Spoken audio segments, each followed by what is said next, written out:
Hello and welcome to French Philosophers React, a philosophical take on the news headlines for today, September 3rd, 2024. This is an AI-generated podcast and can make mistakes. Use it for generating possible ideas, but don't rely on it as an authoritative guide to the news or to the details of French philosophy. In the news today, the article discusses how Donald Trump and his allies, including Turning Point USA, are working to sow doubt about the electoral system and mobilize Trump supporters to vote. This effort is seen as an attempt to manufacture claims of election fraud if Trump loses in November. Trump has been attacking Vice President Kamala Harris, claiming she is leading a vicious, violent overthrow of President Biden, and insinuating that Harris and Biden intentionally failed to provide proper security for his rallies, which led to an assassination attempt against him. Turning Point USA, a far-right group founded by Charlie Kirk, has been hosting events and rallies for Trump, featuring bogus claims about voting fraud. The group has also launched a Chase the Vote program, aimed at getting out the vote for Trump in key swing states. Kirk's group has expanded its role in trying to appeal to Christian nationalist voters, which Kirk has made a priority to help Trump. TP Action hosted a Believers Summit in Florida, where Trump spoke, urging Christians to get out and vote. The article also mentions True the Vote, a Texas-based group that has long pushed election conspiracies about voting fraud at drop boxes. The group is once again working to sow doubt in Wisconsin by partnering with sheriffs to monitor drop boxes for voting fraud using camera equipment. Experts and election officials are warning that these efforts are aimed at undermining trust in the electoral system and setting the stage for claims of election fraud if Trump loses. So what might French philosophers have to say about this news item? The story of Donald Trump's efforts to sow doubt about the electoral system reveals a profound disregard for the democratic process, one that is rooted in a fundamental misunderstanding of the relationship between politics and truth. According to Jacques Rancière, this relationship is characterized by a tension between the police order, which seeks to maintain social hierarchy and inequality, and the political moment, which disrupts this order through the assertion of equality and the creation of new forms of collective subjectivity, Rancière, disagreement. In this sense, Trump's attempts to discredit the electoral system can be seen as a classic example of the police order at work. By spreading conspiracy theories about voting fraud and claiming that the election is rigged against him, Trump seeks to maintain his own power and privilege by undermining the legitimacy of the democratic process. This is a quintessential example of what Rancière calls the wrong. Rancière, the philosopher and his poor, where the powerful seek to distort reality in order to maintain their dominance over others.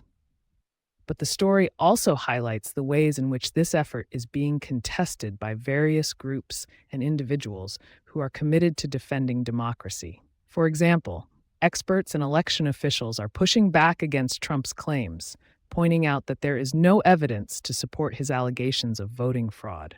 This resistance can be seen as a manifestation of what Rancière calls the dissensus, Rancière, dissensus, where individuals and groups refuse to accept the dominant narrative and instead seek to create new forms of collective subjectivity through their own acts of speech and action. Furthermore, the story suggests that this dissensus is not just limited to the realm of electoral politics. The involvement of groups like Turning Point USA and True the Vote highlights the ways in which far-right ideology is seeking to infiltrate mainstream politics and undermine democratic values. This can be seen as a manifestation of what Rancière calls the aesthetic regime, Rancière, the politics of aesthetics, where the boundaries between art and politics are blurred and new forms of collective subjectivity are created through the creation of new images and narratives. However, this aesthetic regime is not just limited to the realm of far-right ideology. It also has implications for our understanding of Trump's own persona and the ways in which he uses his celebrity status to create a sense of reality that is divorced from facts. As Rancière argues in The Emancipated Spectator, the creation of new forms of collective subjectivity through art and spectacle can be both emancipatory and repressive, depending on the context. In this case, Trump's use of his celebrity status to create a sense of reality that is divorced from facts can be seen as a form of repression. By using his fame and influence to spread conspiracy theories and undermine trust in institutions, Trump seeks to maintain his own power and privilege by creating a false narrative about the world.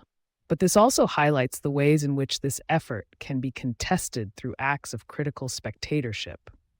As Rancière argues, the creation of new forms of collective subjectivity through art and spectacle requires a form of critical engagement that is willing to challenge dominant narratives and create new forms of meaning. Rancière, The Emancipated Spectator. In this sense, the resistance to Trump's efforts can be seen as a manifestation of this critical spectatorship, where individuals and groups refuse to accept the dominant narrative and instead seek to create new forms of collective subjectivity through their own acts of speech and action. In conclusion, the story of Donald Trump's efforts to sow doubt about the electoral system highlights the complex relationship between politics and truth. Through the lens of Jacques Rancière's work, we can see how this effort is rooted in a fundamental misunderstanding of democracy and seeks to maintain social hierarchy and inequality through the distortion of reality. But it also highlights the ways in which this effort is being contested by various groups and individuals who are committed to defending democracy and creating new forms of collective subjectivity. Ultimately, the story suggests that the fate of democracy depends on our ability to challenge dominant narratives and create new forms of meaning through acts of critical spectatorship and collective action. Thank you for listening to today's episode of French Philosophers React. Be sure to come back tomorrow for more reflective takes on the day's news.